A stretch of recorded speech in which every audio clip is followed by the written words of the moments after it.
Thanks again. Today we are here in Montego Bay because we have no choice but to be here. This is part of the section of the island that has been most significantly impacted by Category 5 Hurricane Melissa. And of course, we have to be here to provide you with an update. My name is Winsome Callum. I'm the Director of Communications at JPS, and I'll be guiding you through our very short proceedings. Let me start by welcoming every single person here, but we have some very special guests. Your Worship, the Mayor, Councillor Richard Vernon, thank you for being here. Mr. Richard Burrows, VP of the Mobe Chamber, and today he is our host as President of Rose Hall Development. Thank you so much for accommodating us, sir. Please give him a round of applause. A special welcome also to Mr. Jason Russell, who is the President of the Montego Bay Chamber of Commerce and Industry. Very special welcome to you, sir. Members of the media, thank you so much for coming out. Some of you, you've been with us for many years. Some of you we're meeting for the first time. We thank you for being here. I want to especially recognize our JPS team members who are serving, who are continuing to serve, and who are placed right here in the Montego Bay region. First of all, I start by recognizing Leroy Reed. He is the Director for Customer Solutions. And Julia is our Manager for Client Relations. That's Julia Gordon. I think you all know her. And the rest of the team, Janice, we thank you all for being here. And we know that a lot is going on, so we're going to get right into the proceedings.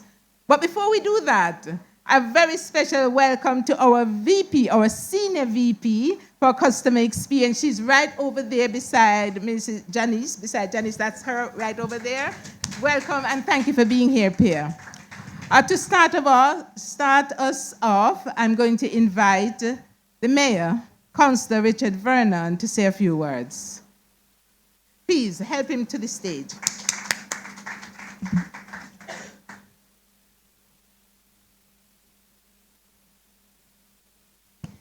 Thank you very much. President and CEO, Mr. Hugh Grant, members of the entire Jamaica Public Service Company team, and let me particularly recognize our team in Western Jamaica that has been doing a tremendous job. Give them a round of applause. You're not used to hearing that you're doing a tremendous job? No, man. Give them a round of applause.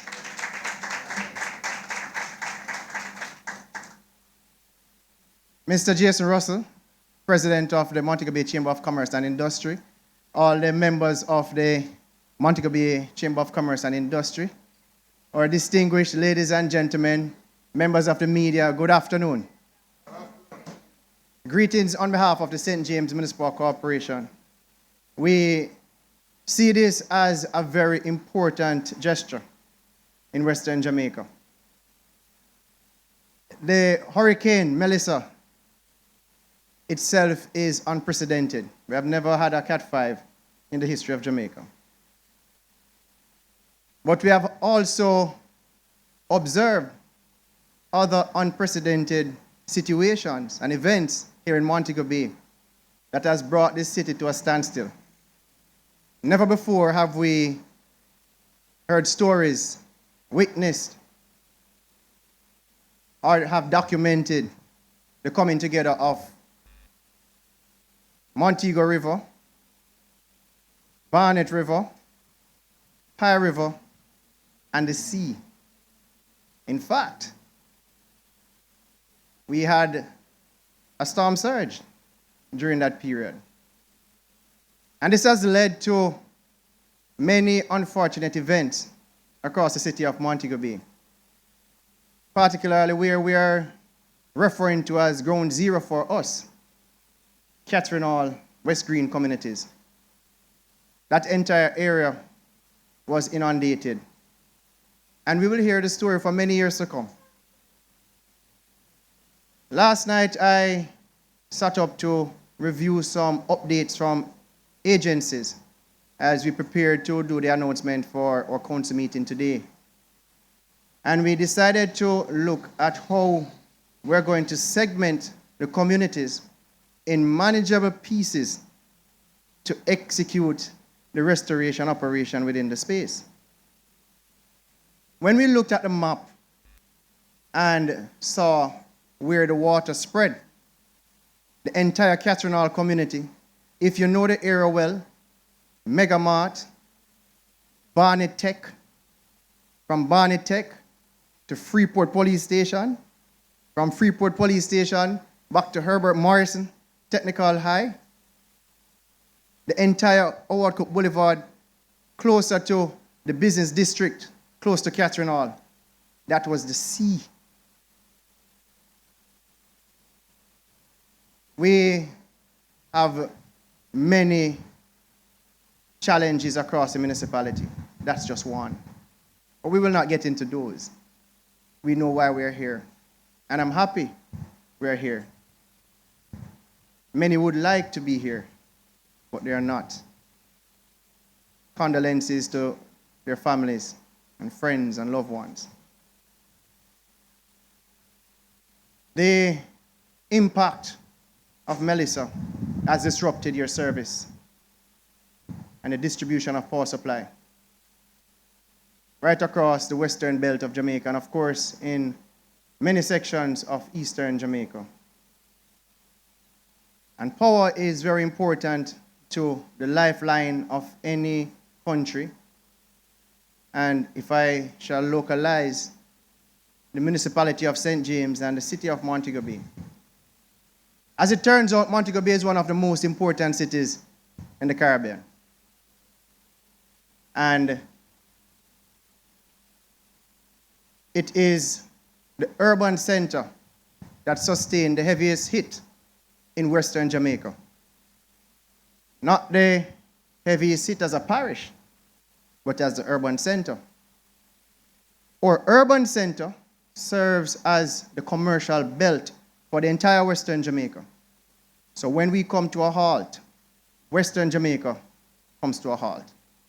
And that is why I'm very pleased, I'm happy, I'm elated that you are prioritizing Montego Bay in this restoration process and St. James at large. Because we need to resurrect this area, and I admire the structured approach that the Jamaica Public Service Company has taken, learning from Beryl.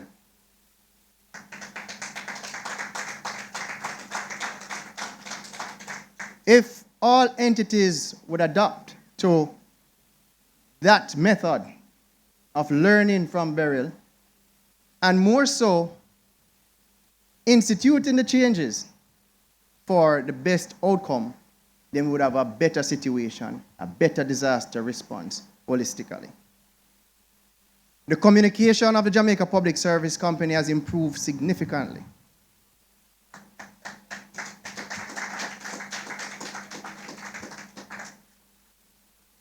Mr. Reed and our new corporate director, give the last name again. Janice Sky. They have been a part of our EOC. Where's your boss? I have to ensure that I say it in the earshot of your boss. They have been tremendous support to us, providing guidance and the necessary information that we can transmit to our communities to instill calm, because that is important in the management, in crisis management. And the information that they have given us is what we are guided by at this point in time as we await the ultimate information, which is a schedule for our communities. The structured approach that I mentioned, and I know Mr. Grant has been pushing it hard every chance he gets to remind Jamaicans that we have to first deal with essential services, the connecting you to your hospitals, to your health centers, to police stations, to the water supply, lest NWC goes crazy. And that has been done. So you have not only turned it into a PR campaign, you have actually get the job done. And I started out with the context of the impact to say that last year we had some challenges. This year, I am impressed that within less than a week of a Cat 5 weather system, Melissa, electricity was restored to a section of St. James. Several entities have done well, but today is JPS's day. So I'm talking about what you have done. But the partnership that you have shown, you have held our hands at this point in time, and we look forward to continue holding hands as we move through the recovery process. Because St. James is battered, but we're still beautiful. Our city hit, but we stand resilient. And our municipality will bounce back. We shall rise again. Thank you very much. God bless you all.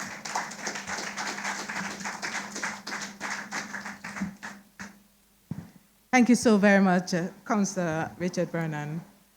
And it definitely is all about partnership. The rebuild, the recovery will be a journey. The partnership is going to be really, really critical. I'd like to invite to the lectern now the man who wears, that heavy crown, who carries that great responsibility, who represents us all. The President and CEO of JPS, Mr. Hugh Grant. Please welcome him.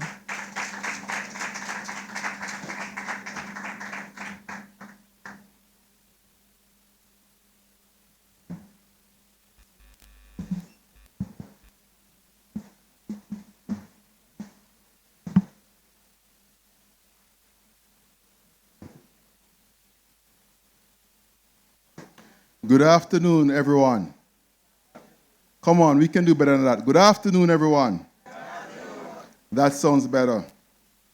To the Mayor of Montego Bay, to the President of the Chamber of Commerce, our partners in government and the private sector, members of the media, the people of Jamaica, the employees of JPS, a special thank you to you all.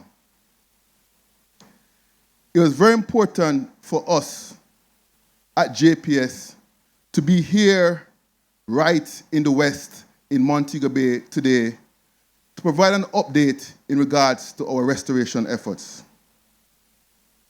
We understand and we heard from the mayor how integral this city is to the economic vitality not only of Jamaica, but of the region.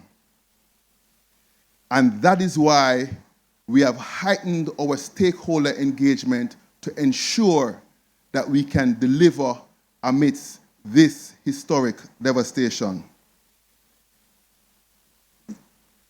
As we stand here today, I want to remind us of the unprecedented impact of this Category 5 Hurricane Melissa that made direct impact to our beautiful island, Jamaica, and went right across.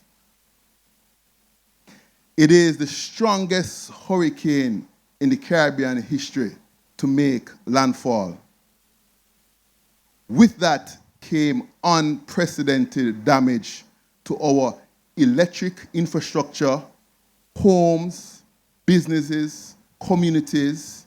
We heard the mayor said rivers meet rivers and did things we have never seen before. The hurricane caused widespread damage, not only to the distribution lines that you may see on the streets, but also something very unique that we witnessed was also significant damage to our transmission infrastructure that's miles away that many can't see, but that also was severely damaged. Here you see a picture of wooden poles broken in two. You see concrete poles that are also broken, just an indication of the devastation caused by Melissa. I want us to pause and take a look at this particular picture that I'm showing here. I had the opportunity to do a helicopter patrol day one after the passage of the hurricane. And here on this particular photograph to your left is what the steel 80-foot ladder structure looks like under normal operating conditions. But after the aftermath of Hurricane Melissa, you saw steel lattice structures twisted and underground. This particular line is a line that traverses from our Duncan's substation in Trelawney to our Bogue substation in Montego Bay. And look at our steel lattice structure. So think about this. If this is the devastation on our steel lattice structure, which is one of our most hardened facilities, we can just imagine the devastation on our wood poles and other infrastructure throughout the island.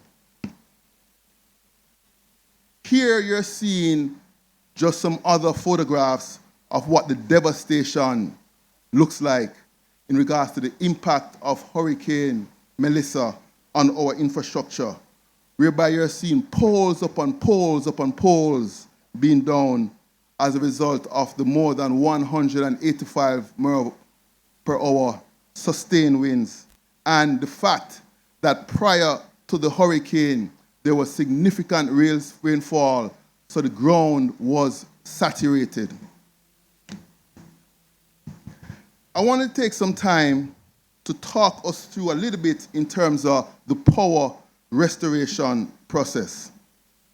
And if you may, I want to liken the power restoration of electricity to a river.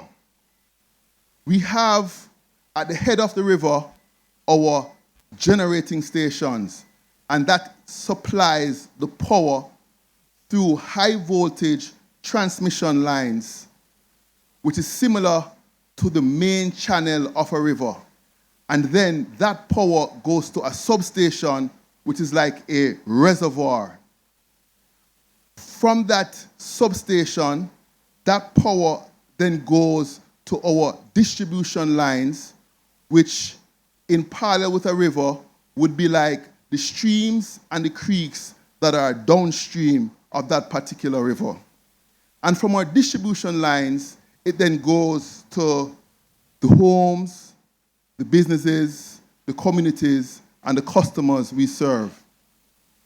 The unique thing about Melissa, you think about the main channel of a river being blocked by a log.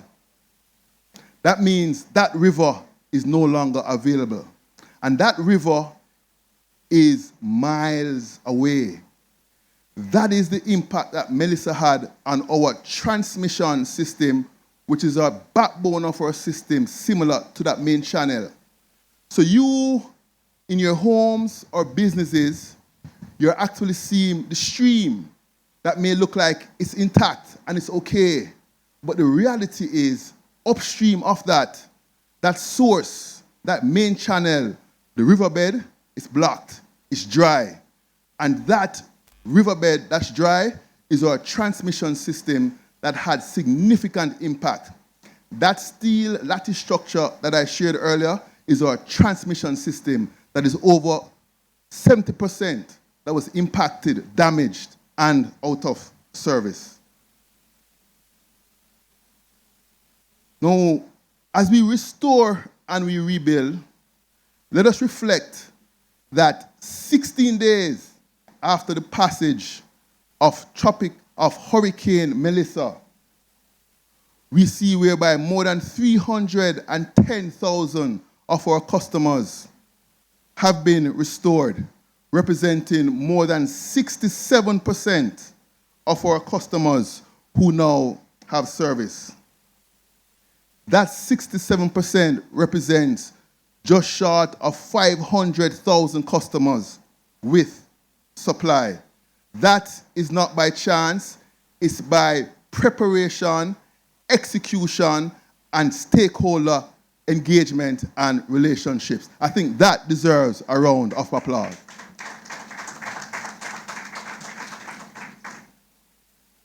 Throughout the hurricane, I went to our energy control center where I rode through the hurricane with our operators.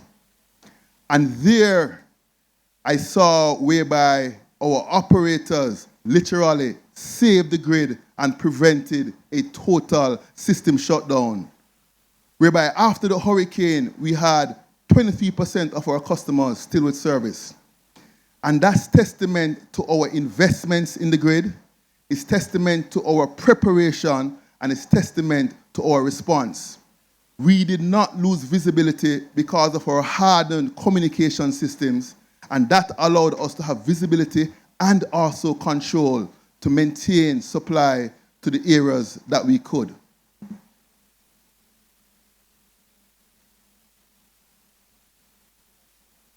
We know that resources are important in times of devastation, and we have been strategic in regards to having boots on the ground. Not only did we do what's best in class and a significant learning post-burial, we had 71 boots on the ground prior to the hurricane. We had prior retainer contracts with our North American firms to have boots on the ground prior to the hurricane. That is best in class, and that is a difference maker and got us off to a great start. Since then, we have only been building on this. By the end of this week, we will have in the order of 324 additional line workers here on the ground to execute in rebuilding the grid. This is due to strong partnerships with our Caribbean utilities. I want to make a special call out to Carilec. I serve on the board there, and they came through for us big time and continue to come through. I also want to make a special thanks to all the existing partnerships that we have had, and then also to our local contractors and our JPS employees who continue to stand tall in this particular response.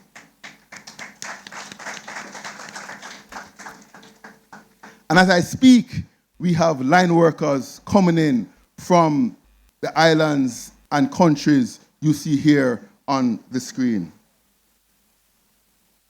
Now, it's one thing to have people, but we also need equipment, bucket trucks and other equipment. Frankly, we have exhausted the local resources with bucket trucks and equipment. So what are we doing? We are bringing in additional equipment, and that is expected to arrive here in the island by this weekend, where we are getting in the order of more than 60 bucket trucks and additional pole digging trucks and other equipment necessary to facilitate the safe and timely restoration of supply to our customers.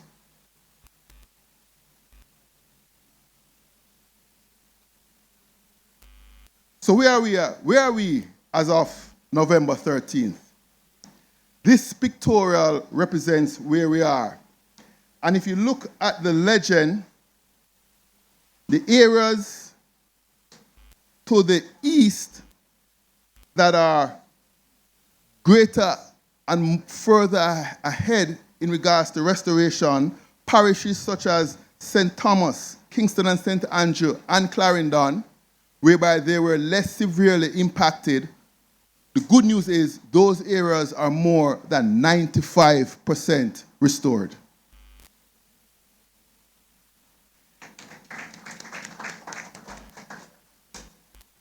In addition to that, you see the areas of Portland and St. Mary, and they are over 60% restored.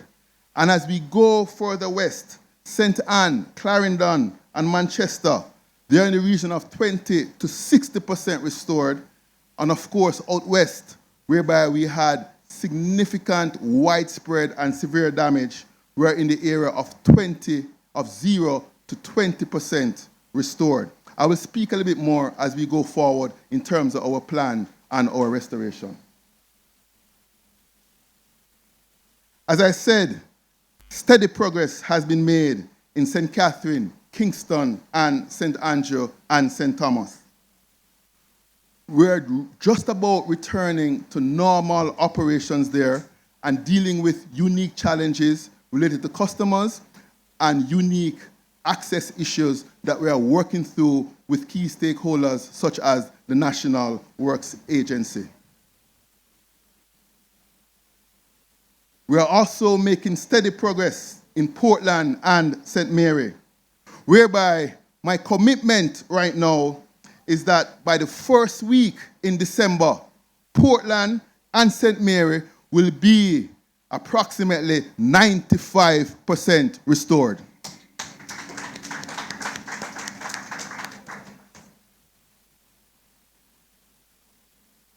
We continue to make steady progress in St. Anne, Clarendon, and Manchester. And my commitment there is that by the second week in December, these parishes will have restoration in approximately 75% of our customers in these parishes will be restored. Now, I'm sure the question is, what communities make up these percentages? Here we go.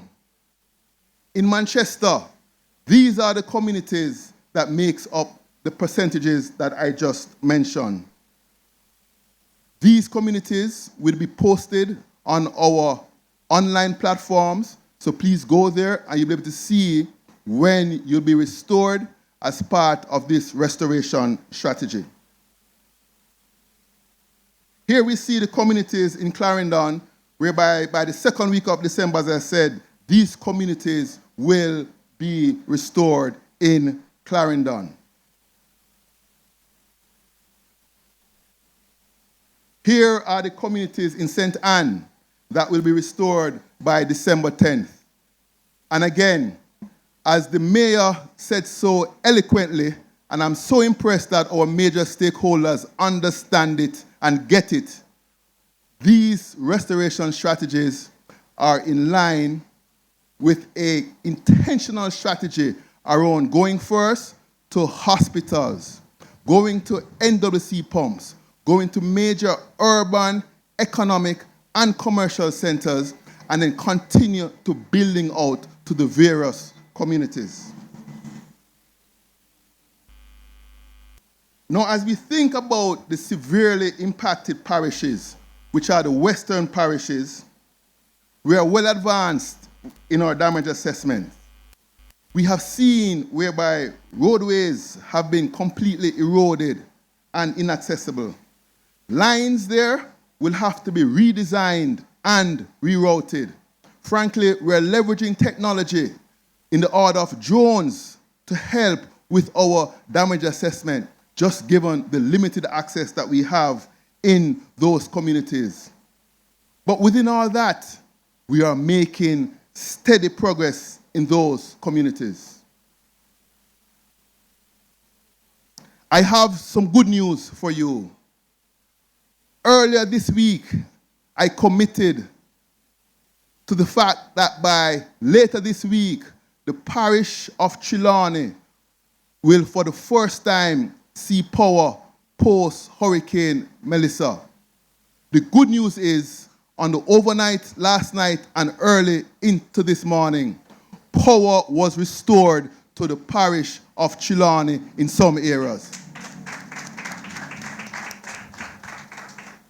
Those areas align with our restoration strategy, whereby the Falmouth Hospital now has power.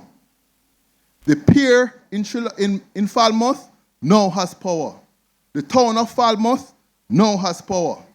And the timing of this was so important, and it's my understanding that a cruise ship is actually coming into Falmouth today. So that is good news.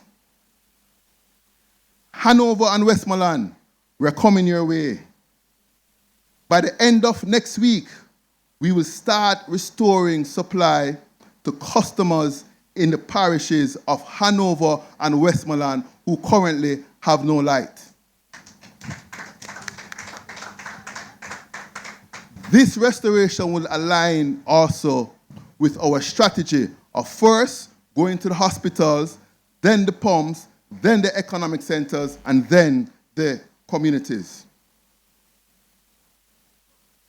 In St. Elizabeth, we have already brought power to areas in Junction, Southfield, and also an additional good news.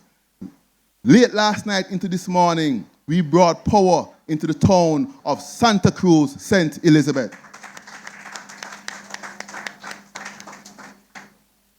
I want to be frank, however, the transmission system, the main backbone into St. Elizabeth, is severely damaged, and we will continue to work on that.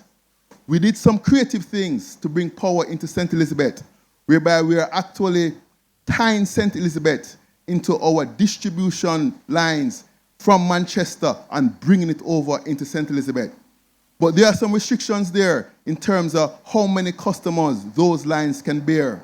So the progress there is going to be slowed down until we can get the backbone, which is devastated, restored. So I just wanted to be frank about St. Elizabeth. But we have targeted some key towns, economic centers, and communities there.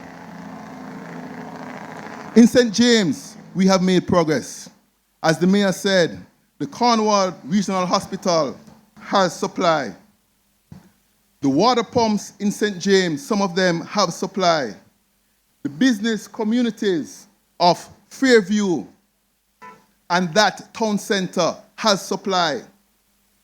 Sections of Freeport have supply, and we continue to build out in the key centers and communities in St. James.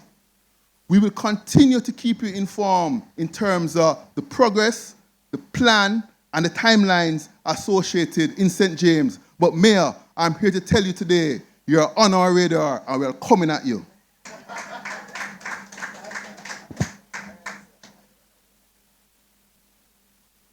Now, we're also caring in our communities. I'm very pleased that JPS, in partnership with our foundation and other stakeholders, so far have provided care packages to more than 3,000 persons in the parishes of Westmoreland and St. Elizabeth. And tomorrow, we'll be reaching out and supporting more families here in St. James. Tremendous applause for that. And I see the team here who has been doing that tremendous work. So moving forward, how are we looking? Our commitment is unwavering.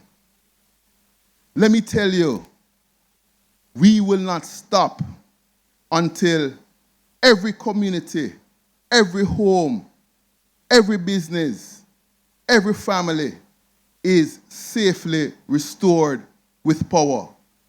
We understand the importance of power. We understand what it means like or look like when there is no power. Some of our very workers are part of the communities that are impacted. I spoke to one of our operators recently who operates from Bogue, and he shared with me, he said, Mr. President, I'm here at work. I have no roof. My family has been dislocated. But I'm here, Mr. President, sleeping on the cots that you have provided because I want to be a part of restoring this great nation of Jamaica.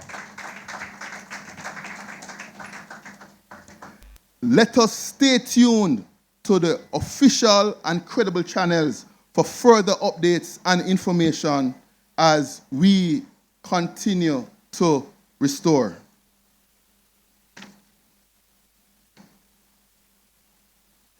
It's been 2 weeks, just over 2 weeks, and we have made significant progress. The road ahead will take months, but we will prioritize, we will inform, and we will continue to work 24/7 while leveraging all resources to get the power restored. To our partners, I want to say a tremendous thank you to you all. To my fellow utility providers, a tremendous thank you for your partnerships. We thank our partners across government and also to our first responders, the JDF, the police, the medical team. I could go on and on. A tremendous thank you to you all. The men and women of JPS and our contracted resources are standing tall with intentional and an unwavering commitment to deliver on this important service to you all. And in closing, our promise is very simple. We will not stop until we restore. We will continue to partner and bring in the lens of the emergency operation centers, the communities, and all stakeholders to ensure that at the end of this, we will be able to say we have rebuilt not only better, but stronger because of those strong partnerships and dedication. Thank you very much. Be safe, be well, and God bless you all.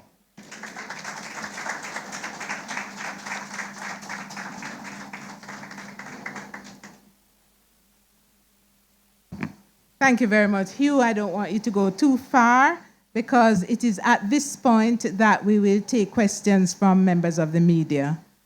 So do we have any question that you'd like to ask right now?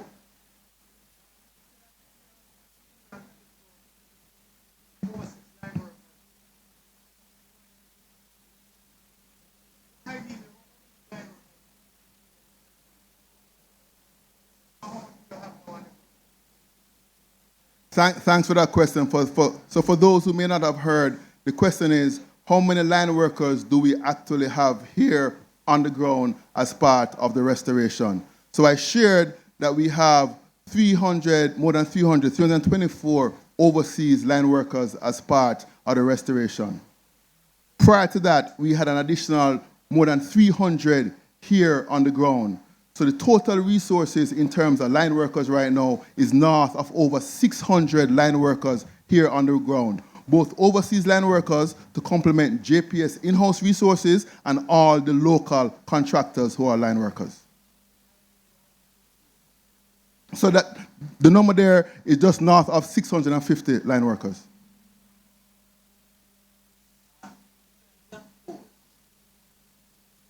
Good evening, everyone.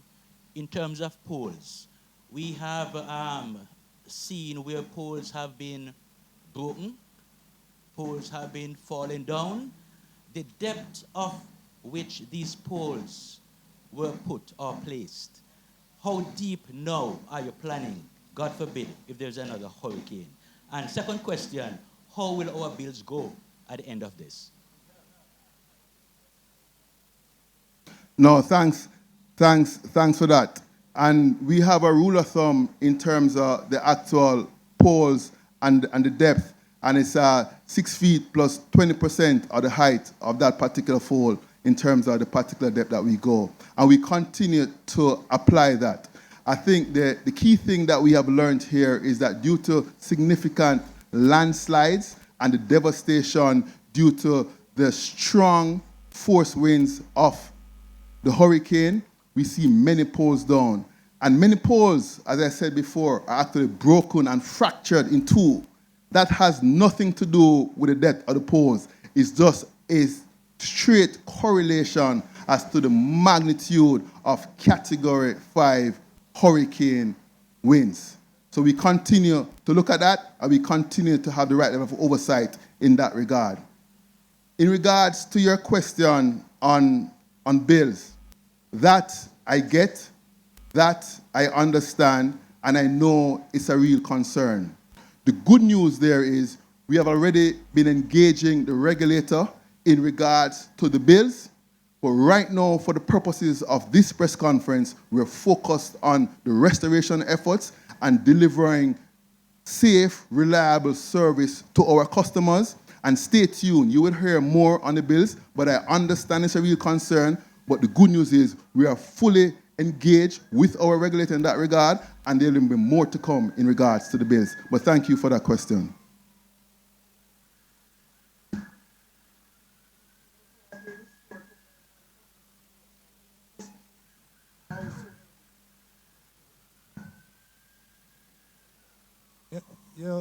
You heard the question? Could you please repeat it?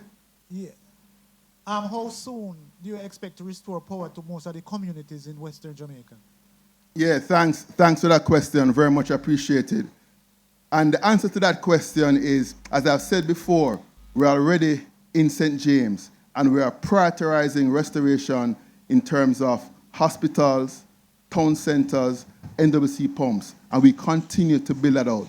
The reality is there are several areas in St. James, as you heard that the mayor said, that have been devastated, whereby there's limited access. So what we're doing in those areas, we're flying drones to get damage assessment done. We expect to have damage assessment done by early next week. Once we have damage assessment, we will then be able to give more definitive timelines in terms of the restoration of St. James. This is what best in class looks like. I've done this before in New York for Superstorm Sandy and many other things. So we do detailed damage assessments, and then you provide restoration timelines. And that is what we're doing while working 24/7 to deliver on our commitments and what we're doing to restore our customers. So thank you for that question.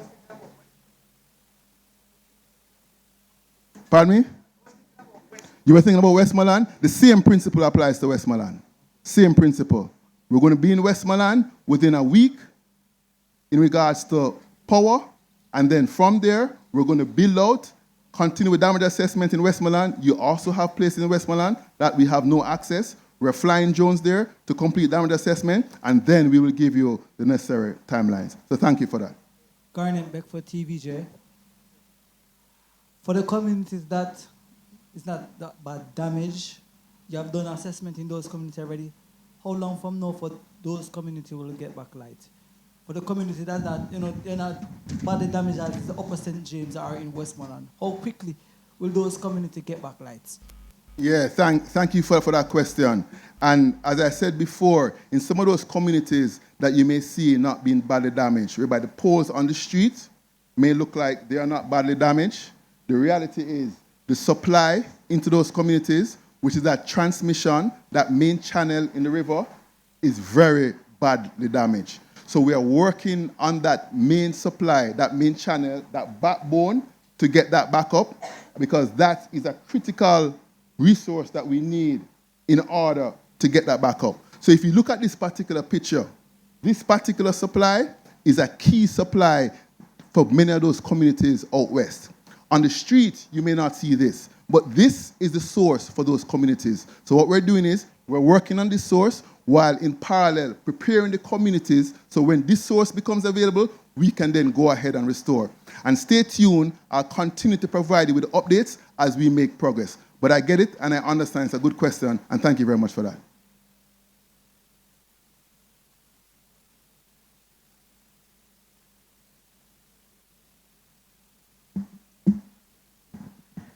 Ladies and gentlemen, thank you so very much. We will be here for a bit longer.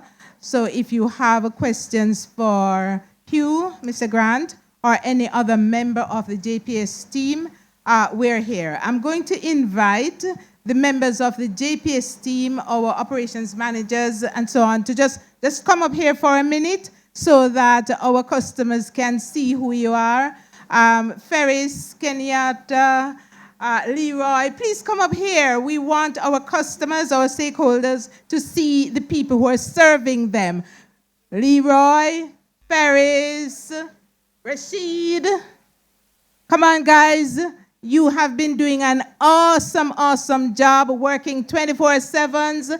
and you are appreciated. So let the people see those who are serving them. Where's Kenyatta? Come on up here.